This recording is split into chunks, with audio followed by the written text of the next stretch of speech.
Selon l'ONU Femmes, 35% des femmes dans le monde ont subi au moins une fois des violences physiques et ou sexuelles. La Côte d'Ivoire a enregistré 3157 cas de violences basées sur le genre en 2019, dont 693 cas de viol. Et chaque année, 7 femmes sur 10 seraient victimes de maltraitance au sein de leur couple. Face à ce tableau noir, se multiplient des initiatives et des associations. Parmi elles, une association, la Ligue ivoirienne pour les droits des femmes, créée en 2019 et qui revendique à ce jour plus de 200 membres. Nous avons passé 2 jours avec ces femmes.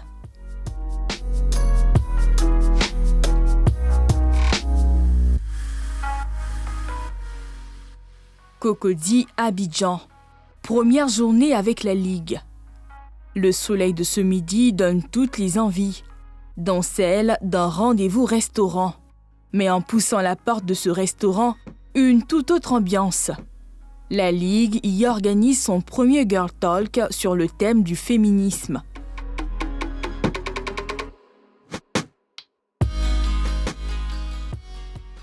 Je me souviens que quand j'ai pris un cours de sociologie où je disais pour moi le féminisme c'était d'arriver à une égalité avec les hommes. Et ma prof m'a demandé si on est dans une société où on trouve que c'est normal que des hommes violent des femmes, est-ce que toi tu veux avoir cette égalité de dire que c'est aussi normal que des femmes violent des hommes? Donc pour moi c'est de dire je ne suis pas en train de vouloir être égaux au statut actuel des hommes parce qu'il y a des trucs que vous faites que je n'approuve pas, mais c'est de détruire ce patriarcat-là qui est un système qui exploite les femmes. Une dizaine de femmes assises en cercle à 2 jours de la célébration de la Journée internationale des droits des femmes. Une ambiance intimiste à laquelle notre caméra ne sera pas conviée, ou du moins y assistera de loin.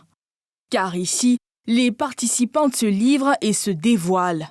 Le principe de Girl Talk, c'est de créer un espace intime juste pour des femmes, pour qu'on puisse discuter du féminisme sans tabou, sans que tu ne sois jugé, sans que tu ne sois interrompu, pour que tu puisses parler du féminisme et que tu puisses apprendre aussi du féminisme, qu'est-ce que c'est, quel est le combat, comment ça se passe, etc.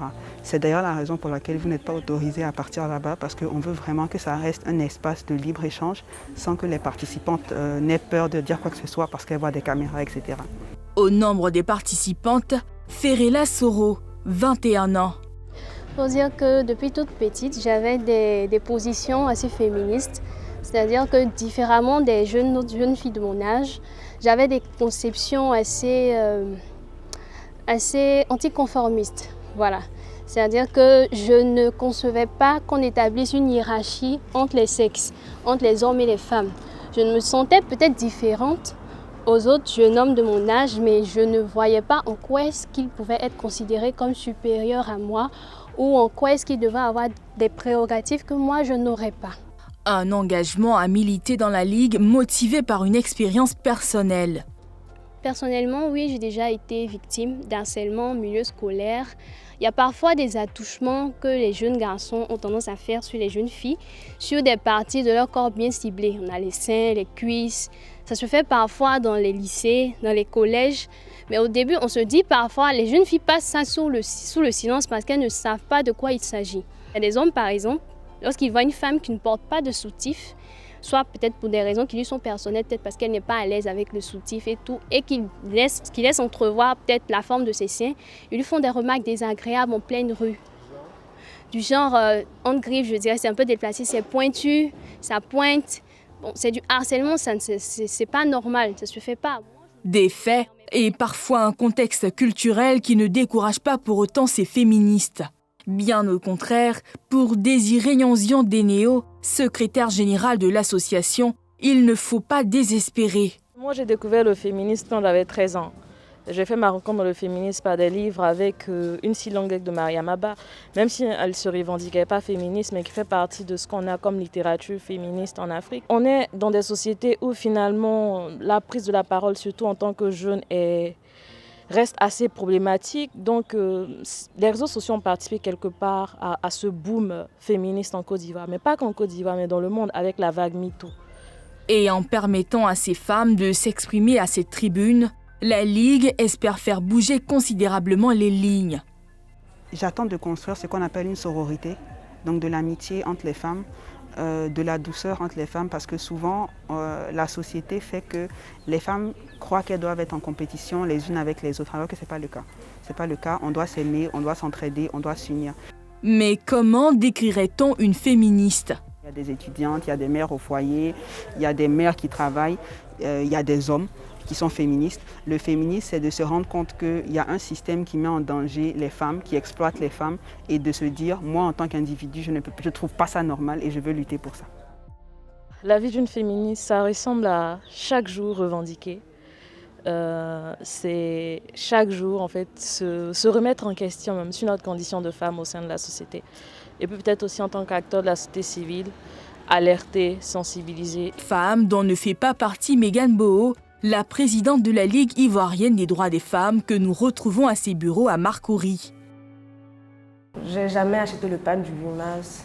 Je trouve que voilà, celle qui le porte, il n'y a pas de souci, mais je trouve qu'il n'a pas assez de poids pour moi dans la lutte que je fais avec mes sœurs, parce que le pain, on le porte, mais bon, le pain, il change et nos droits.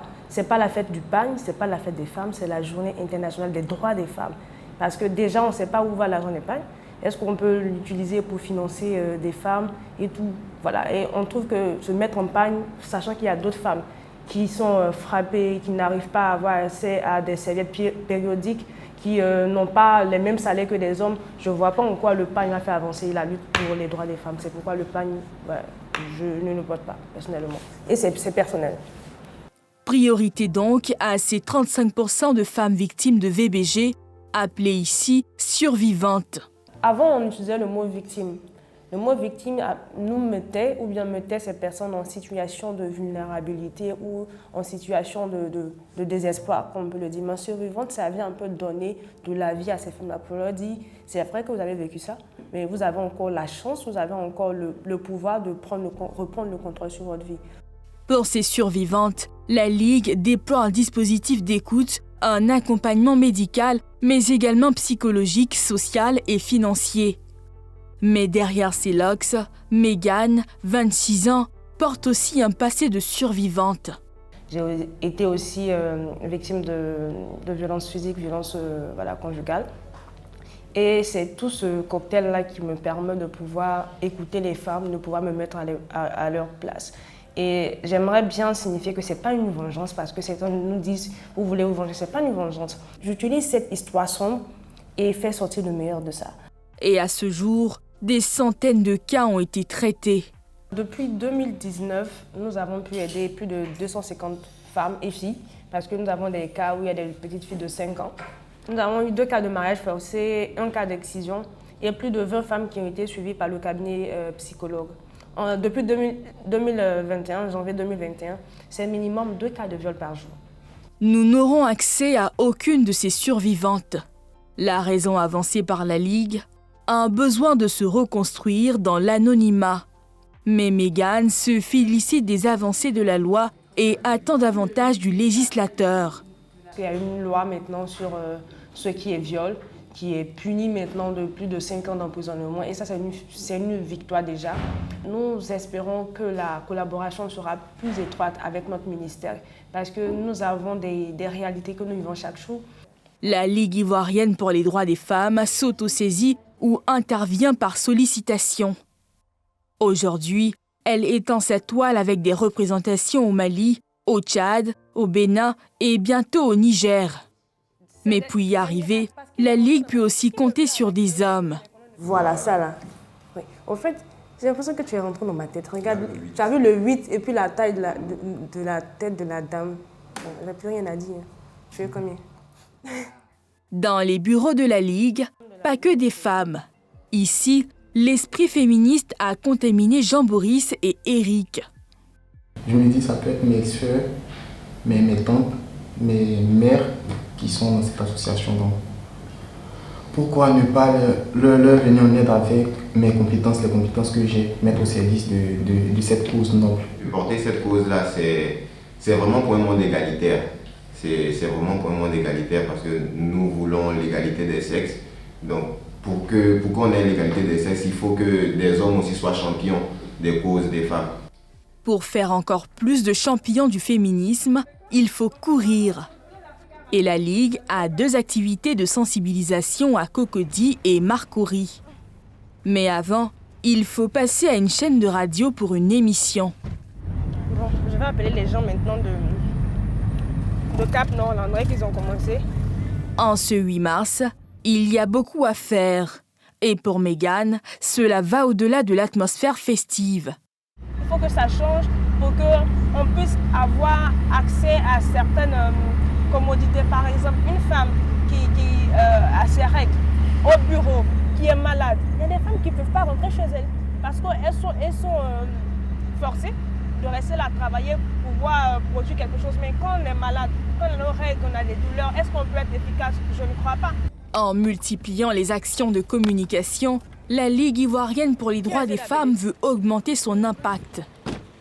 Alors, quelles sont vos actions en faveur de l'éducation des jeunes filles et des jeunes garçons, Megan? Nous avons compris qu'il fallait partir à la base. Si on veut que le féminisme soit porté par tout le monde, il fallait que les petits garçons et les petites filles comprennent déjà ça. En quittant l'antenne, une bonne nouvelle. La radio décide d'accompagner de façon formelle la Ligue sur des projets du mois de mars. Mais pas le temps de jubiler. Il faut courir pour la première activité de sensibilisation.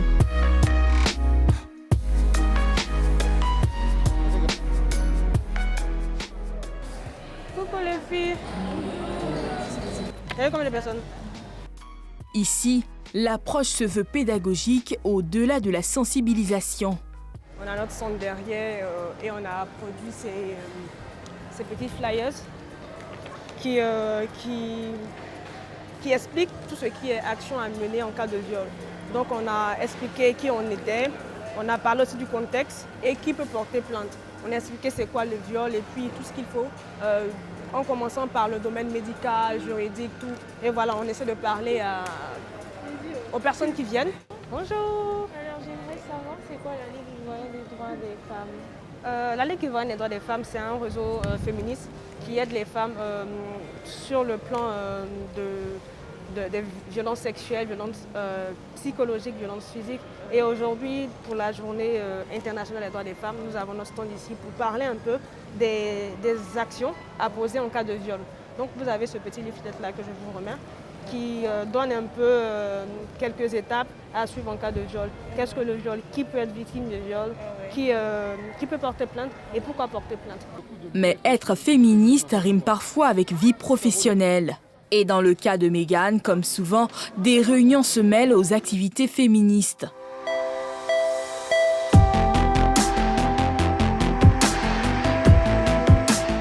We talk about the Women's Day, what it means to us. And it was good to talk. Puis, attaquer la dernière activité féministe de la journée à Marcory. On essaie de les approcher pour leur parler du mouvement, pour leur parler de l'association. Tout le monde n'est pas vraiment réceptif, hein. C'est un peu difficile. Déjà qu'on ne peut pas aller vers elles. Avec le corona aussi, ils ne peuvent pas s'approcher de nous. Donc, vraiment, la communication est difficile actuellement. Le contact n'est pas facile.